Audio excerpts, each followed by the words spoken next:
महान आचार्य चाणक्य कहते हैं, विनम्रता आत्म संयम का मूल है। काम वासना के समान विनाशकारी कोई रोग नहीं है। आलसी का कोई वर्तमान और भविष्य नहीं होता। अन्याय से कमाया हुआ धन निश्चित रूप से नष्ट हो जाता है। जो व्यक्ति अपना लक्ष्य तय नहीं कर सकता, वह जीत भी नहीं सकता। जैसे ही भय निकट आए, आक्रमण करके उसका नाश कर दो। संसार की सबसे बड़ी शक्ति नारी का यौवन और सुंदरता है। अगर सांप जहरीला ना भी हो, तो भी उसे जहरीला होने का ढोंग करना चाहिए। यह मनुष्य का मन ही है जो उसके बंधन या स्वतंत्रता का कारण है। सच्चा पुत्र आज्ञाकारी होता है, सच्चा पिता प्रेम करने वाला होता है और सच्चा मित्र ईमानदार होता है। जब तक शत्रु की दुर्बलता का पता न चल जाए, तब तक उसे मित्रता की दृष्टि से रखना चाहिए। एक मूर्ख व्यक्ति के लिए किताबें उतनी ही उपयोगी होती हैं जितना कि एक अंधे व्यक्ति के लिए आईना। कौशल को छुपा हुआ खजाना कहा जाता है, क्योंकि वो परदेश में एक माँ की तरह बचत करते हैं। भगवान मूर्तियों में मौजूद नहीं है, आपकी भावनाएं ही आपका भगवान है। आत्मा तुम्हारा मंदिर है।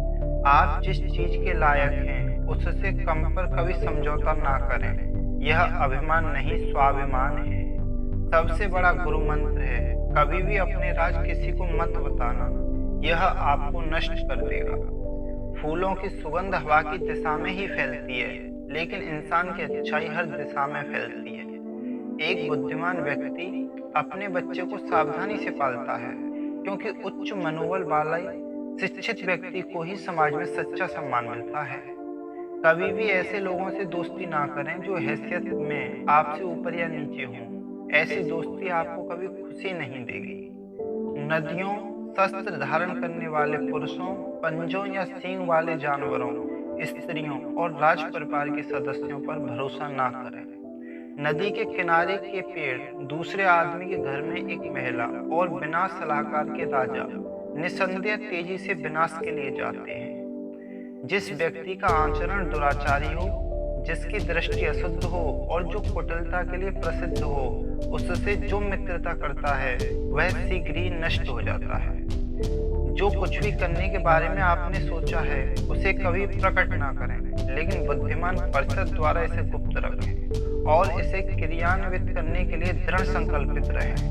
सच्चा मित्र वही है जो आवश्यकता, दुर्भाग्य, अकाल या युद्ध के समय राजा के दरबार में या शमशान में हमारा साथ ना छोड़े। ऐसे देश में निवास ना करें जहां आपका सम्मान ना हो।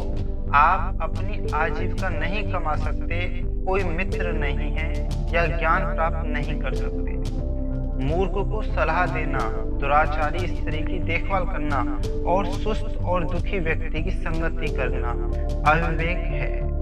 एक बार जब आप किसी चीज पर काम करना शुरू कर दें, असफलता से डरो मत और उसका परित्याग मत करो। जो लोग ईमानदारी से काम करते हैं, वे सबसे ज्यादा खुश होते हैं। मूर्खता वास्तव में कष्टदायक होती है और यौवन भी कष्टदायक होता है, लेकिन इससे कहीं अधिक कष्टदायक होता है किसी दूसरे के घर में रहना। बुद्धिमान व्यक्ति को सारस की भांति अपनी इंद्रियों को बस में करना चाहिए और अपने स्थान, समय और योग्यता को जानकर अपने उद्देश्य को पूरा करना चाहिए। पैसा आता है और चला जाता है, इसलिए युवा है। जीवन जाता है और आत्मा जाती है, कुछ भी हमेशा के लिए नहीं रहता। केवल एक चीज जो दृढ़ रहती है, वह है आपका विश्वास। किसी व्यक्ति का भविष्य उसकी वर्तमान परिस्थिति के आधार पर मत आंकिए, क्योंकि समय में इतनी ताकत है कि वह काले कोयले को चमकदार हीरे में बदल सकता है।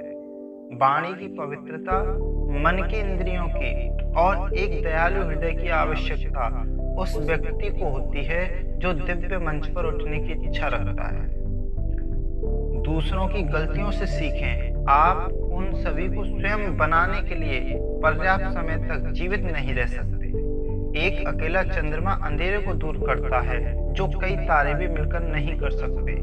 व्यक्ति को अधिक ईमानदार नहीं होना चाहिए। सीधे पेड़ पहले काटे जाते हैं और ईमानदार लोगों पर पहले शिकंजा कसा जाता है। यदि पैर में मणि और सिर पर दर्पण रखा जाए तो भी मणि अपना मूल्य नहीं खोती है। पुरुषों की तुलना में महिलाओं में भूख 2 गुनी, लज्जा 4 गुनी, साहस 6 गुना और वासना 8 गुना होती है। संचित धन खर्च करने से बचता है, जैसे कि आने वाला ताजा पानी रुके हुए पानी को बाहर निकालने से बचता है। यह विचार छोड़ दो कि आसक्ति और प्रेम एक ही चीज है, वे शत्रु हैं। यह आसक्ति है जो सभी प्रेम को नष्ट कर देती है। असत्यता, उतावलापन, कपट, मूर्खता, लोभ, अस्वच्छता और क्रूरता स्त्री के साथ स्वाभाविक दोष हैं। इस पृथ्वी पर 3 रत्न हैं, अन्न, जल और प्रिय वचन। मूर्ख लोग चट्टानों के टुकड़ों को रत्न समझते हैं। धन, मित्र, पत्नी और राज्य तो वापस मिल सकता है, लेकिन यह शरीर खो जाने पर भी कभी नहीं मिल सकता। बीमारी, दुर्भाग्य, अकाल और आक्रमण के समय जो कोई भी आपकी सहायता करता है वही वास्तविक अर्थों में आपका सच्चा भाई है। वे नीच लोग जो दूसरों के गुप्त दोषों की बात करते हैं, वे स्वयं को वैसे ही नष्ट कर देते हैं जैसे सांप चींटियों के कीलों पर भटक जाते हैं। पाप पूर्वक अर्जित धन 10 वर्षों तक रह सकता है, 11वें वर्ष में यह मूल धन के साथ भी गायब हो जाता है। जिस प्रकार एक सूखा पेड़ आग लगने पर पूरे जंगल को जला देता है, उसी प्रकार एक दुष्ट पुत्र पूरे परिवार को नष्ट कर देता है। अपना धन केवल योग्य को दें और दूसरों को कभी नहीं। मेघों को प्राप्त समुद्र का जल सदैव मीठा होता है। सेवक को उसके कर्तव्य के निर्वहन में, रिश्तेदार को कठिनाई में, मित्र को विपत्ति में और पत्नी को दुर्भाग्य में परखें। कांटों और दुष्ट लोगों से निपटने के 2 तरीके हैं, एक उन्हें कुचल देना और दूसरा उनसे दूर रहना। बुद्धिमान पुरुषों को हमेशा अपने पुत्रों को विभिन्न नैतिक तरीकों से पालना चाहिए, क्योंकि जिन बच्चों को नीति शास्त्र का ज्ञान होता है और अच्छे व्यवहार वाले होते हैं, वे अपने परिवार के लिए गौरव बन जाते हैं। हर पहाड़ में मणिक नहीं होता, ना ही हर हाथी के सिर में मोती होता है, ना तो साधु हर जगह पाए जाते हैं, ना ही हर जंगल में चंदन के पेड़।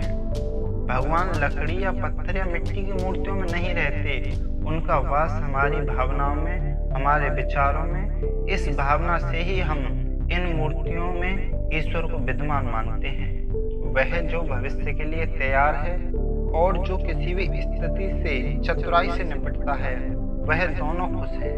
लेकिन भाग्यवादी व्यक्ति जो पूरी तरह से भाग्य पर निर्भर करता है, बर्बाद हो जाता है। कठिन समय में धन की रक्षा करनी चाहिए, धन की बलि देकर पत्नी की रक्षा करनी चाहिए, लेकिन पत्नी और धन की बलि देकर भी अपनी आत्मा को अवश्य बचाना चाहिए। हर मित्र के पीछे कोई ना कोई स्वार्थ होता है, बिना स्वार्थ के दोस्ती नहीं होती, यह एक कड़वा सच है। उस व्यक्ति से दूर रहें जो आपके सामने मीठी बातें करता है, लेकिन आपके पीठ पीछे आपको बर्बाद करने की कोशिश करता है, क्योंकि वह जहर से भरे घड़े के समान है जिसके ऊपर दूध होता है। अपमानित होकर जीवन की रक्षा करने से अच्छा है मर जाना।